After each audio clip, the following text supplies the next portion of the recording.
Boa noite. Se tem uma coisa que eu gostava de fazer nesta vida, era sair para pescar. Durante a pescaria, a gente esquece dos problemas, relaxa à beira dos rios e riachos, e o tempo passa sem nem percebermos. Mas depois de uma noite de puro terror, criei um medo profundo. Hoje em dia, só vou ao rio enquanto o sol está alto. Meu nome é Samara. Tenho 32 anos e moro em Pindaré-Mirim, uma cidade minúscula no interior do Maranhão. O que vou contar aconteceu numa noite em que uma visagem tentou nos enganar.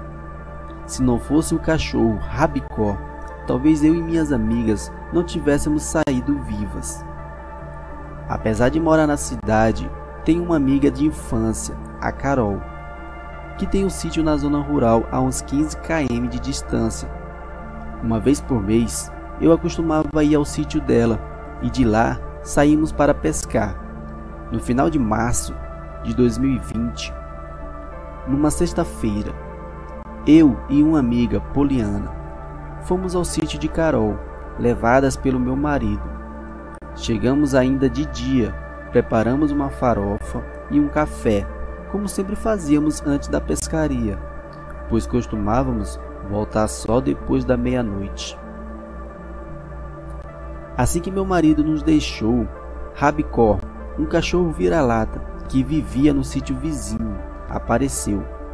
Ele sempre nos acompanhava nas pescarias, o que era bom, já que por ali era meio deserto. Ao escurecer, pegamos os anzóis e seguimos o caminho até o rio. 10 minutos depois, estávamos na margem. Cada um escolheu um ponto.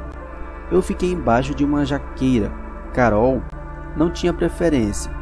E Poliana ficou perto de uma ponte de madeira, que na verdade era só uma pinguela. A noite estava escura. A lua ainda não havia saído. E em menos de 10 minutos, começamos a ouvir o som de tarrafas sendo jogadas na água. Poliana logo avisou: "Pode esquecer a pescaria, tem gente com rede aqui." O estranho era que do outro lado da margem era só mata, dentro de uma fazenda onde ninguém devia estar. Tentamos iluminar com nossas lanternas, mas não vimos nada. Decidimos então descer um pouco mais pelo rio para encontrar outro pesqueiro. Andamos por uns 500 metros e paramos perto de um pé de ingá. Nos espalhamos de novo. Eu fiquei com o Rabicó e as outras seguiram mais adiante.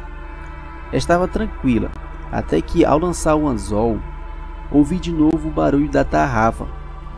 Dessa vez, do outro lado do rio. Senti o sangue ferver e xinguei o pescador. Foi aí que uma risada me arrepiou dos pés à cabeça.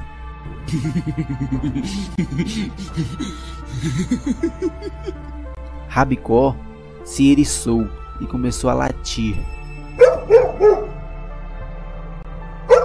Peguei a lanterna, mas não vi ninguém. Chamei por Poliana e Carol, e para minha surpresa, ouvi a voz delas do outro lado do rio. Achei que tinha encontrado uma passagem e atravessado, mas quando fui procurar, não havia ponte, pinguela, não havia nada. Estranhando tudo, chamei de novo, mas ao invés de respostas, ouvi outra risada, dessa vez bem atrás de mim. Foi aí que senti algo enroscar nas minhas pernas e caí. Rabicó começou a latir furioso, mirando algo à minha frente. No escuro, só vi um vulto. Tentei pegar a lanterna e quando finalmente eu acendi, não havia mais ninguém. Desesperada, gritei por Poliana e Carol, mas elas não me ouviram. Decidi correr de volta para a casa de Carol. E graças a Deus, Rabicó estava comigo. Quando passei pelo pé de ingá, senti uma mão segurar meu braço. Olhei e lá estava um homem alto, magro, de rosto pálido, vestido com roupas esfarrapadas. Minhas pernas tremiam e eu pensei que era meu fim. Mas o cachorro avançou sobre ele, que desapareceu como fumaça. Aproveitei para correr, sem olhar para trás, até chegar à casa. Quando cheguei apavorada, o marido de Carol logo perguntou o que tinha acontecido. Eu não conseguia nem falar direito. Ele pegou uma espingarda e uma lanterna e, mesmo tremendo, voltei com ele ao rio. Lá encontramos Poliana e Carol. Elas tomaram um susto ao me verem, pois pensavam que eu estava do outro lado do rio. Elas me contaram que tinham ouvido minha voz chamando-as, dizendo que o lugar estava melhor para pescar. Mal conseguimos nos entender e de repente uma ventania começou a soprar, seguida por risadas que gelariam qualquer um. Começamos a rezar, e foi quando, ao atravessar a ponte, vimos o mesmo homem magro parado ali. O marido de Carol atirou, mas o tiro passou direto, como se ele não estivesse ali. Tomei coragem e segurei na mão das meninas e corremos para casa sem olhar para trás. Ao chegar à casa de Carol, nos trancamos, fizemos um chá para acalmar os nervos e só horas depois meu marido veio nos buscar. Contamos a ele o ocorrido e ele ficou tão assustado que mal queria voltar para casa. Naquele dia, rezei o caminho todo, agradecendo por ter saído viva.